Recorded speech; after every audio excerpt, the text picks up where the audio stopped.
नमस्कार, मैं हूं आपके साथ आयुषी और आप देख रहे हैं जनसत्ता की नई पेशकश जनसत्ता प्लस।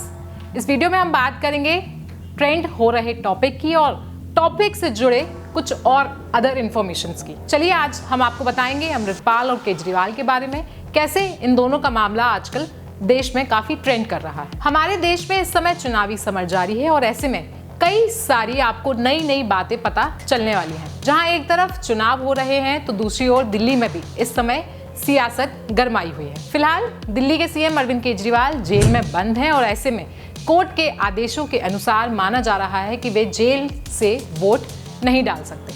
देखिए, ये तो बात हुई केजरीवाल की, लेकिन कानून की एक और तस्वीर हम आपको बताते हैं। आपने कई बार सुना होगा कि कोई व्यक्ति जेल से चुनाव लड़ रहा है। सुनने में ये जरूर अजीब लग सकता है, लेकिन हमारे देश में ऐसा होता है और कई दशकों से ऐसा होता आ रहा है। इसका लाइव एग्जाम्पल देखने के लिए बात करेंगे खालिस्तानी समर्थक अमृतपाल सिंह की। कुछ दिन पहले ही अमृतपाल सिंह के वकील ऐलान करते हैं कि वो शायद जेल से ही चुनाव लड़ सकता है। अब देखिए, यहाँ हम दो लोगों की बात कर रहे हैं, दो लोग जो किसी अलग अलग मामले में जेल में बंद हैं और दोनों में से एक चुनावों में वोट भी नहीं डाल सकता है, लेकिन दूसरी ओर दूसरा जेल में रहते हुए ही चुनाव लड़ सकता है। तो ऐसे मामलों में क्या कहता है देश का कानून, आइए आपको जनसत्ता प्लस के इस वीडियो में बताते हैं। सबसे पहले हम आपको बता दें कि हम यहाँ पर सीएम केजरीवाल का कंपैरिजन खालिस्तानी समर्थक अमृतपाल सिंह से नहीं कर रहे हैं, लेकिन हम उन दोनों की सिचुएशन से निकालकर आपको कुछ अलग तथ्य बता रहे हैं। तो सबसे पहले बात अमृतपाल सिंह की कर लेते हैं। अमृतपाल सिंह वारिस पंजाब डे का चीफ है और टेररिस्ट एक्ट के चलते असम की डिब्रूगढ़ जेल में बंद है। बता दें कि काफी बवाल हो जाने के बाद पिछले साल ही पुलिस ने इसे अरेस्ट किया था और अब खालिस्तानी समर्थक के वकील का कहना है कि अमृतपाल सिंह शायद जेल में रहकर ही निर्दलीय चुनाव लड़ सकता है।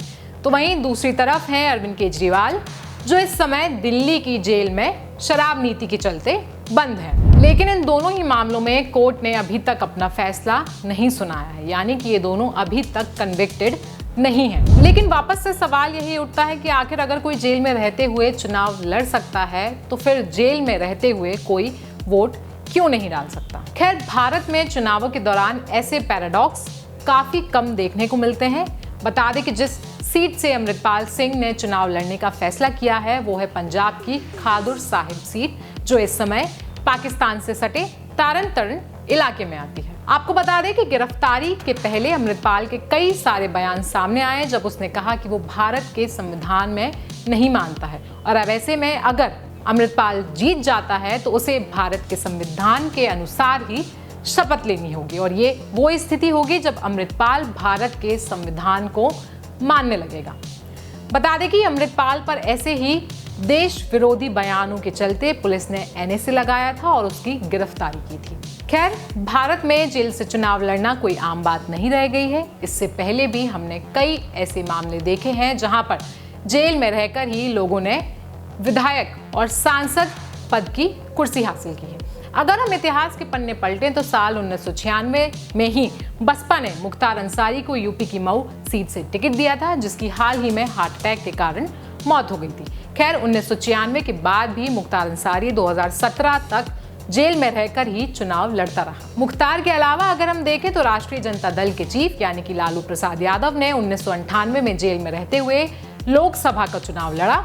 लालू ने बिहार के मधेपुरा से चुनाव लड़ा और जीत भी हासिल की। अब अगर ऐसे में कानून की बात करें तो कानून इस पर क्या कहता है, आइए हम आपको बताते हैं। रिप्रेजेंटेशन ऑफ पीपल एक्ट 1951 के अनुसार जब तक किसी व्यक्ति पर अपराध सिद्ध नहीं हुआ है तब तक वो जेल में रहकर भी चुनाव लड़ने का हक रखता है। बता दें कि इस समय एनसीआरबी के 2021 में दिए गए डेटा के अनुसार भारत में 5.5 लाख से ज्यादा कैदी हैं और इनमें से कई ऐसे हैं जिन पर अभी भी कोई अपराध सिद्ध नहीं हुआ है। यानी कि इनमें से अगर अभी भी कोई व्यक्ति चुनाव लड़ना चाहता है और वो कन्विक्टेड नहीं है तो वो चुनाव लड़ सकता है, लेकिन अगर एक बार किसी व्यक्ति को सजा सुना दी जाती है तो फिर वो चुनाव लड़ने का हकदार नहीं रहता है और तो और जेल से रिहाई के बाद भी वो 6 साल तक चुनाव नहीं लड़ सकता है। ऐसे में अब अमृतपाल अपने प्रतिनिधि के मदद से चुनाव में हिस्सा ले सकता है। अमृतपाल का प्रतिनिधि उसके लिए चुनाव प्रचार करेगा और बाहर रहकर चुनाव वाले सारे काम करेगा, लेकिन अमृतपाल अभी भी जेल में बंद ही रहेगा।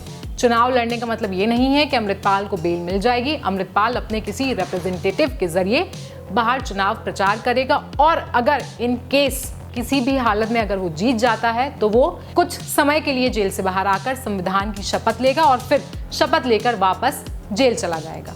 अगर हम केजरीवाल के केस देखें तो रिप्रेजेंटेशन ऑफ पीपल्स एक्ट 1951 का सेक्शन 62 कहता है कि कोई इंसान किसी भी प्रकार की न्यायिक हिरासत में है तो वो वोट नहीं दे सकता है।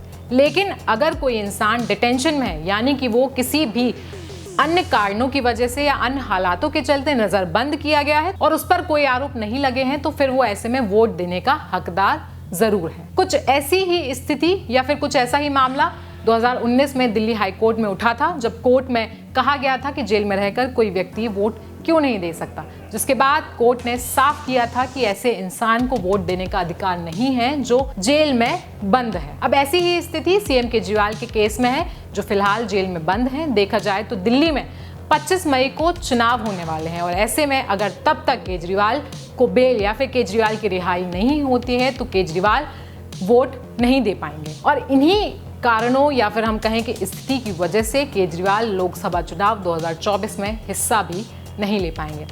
अमृतपाल और केजरीवाल की स्थिति पर आप अपनी क्या राय रखते हैं, हमें जरूर बताएं कमेंट में और हमें यह भी बताएं कि आपको हमारी नई पेशकश कैसी लगी। साथ ही हमें कमेंट करें कि आप अगला वीडियो किस टॉपिक पर देखना चाहते हैं। तब तक के लिए हमें दीजिए इजाजत।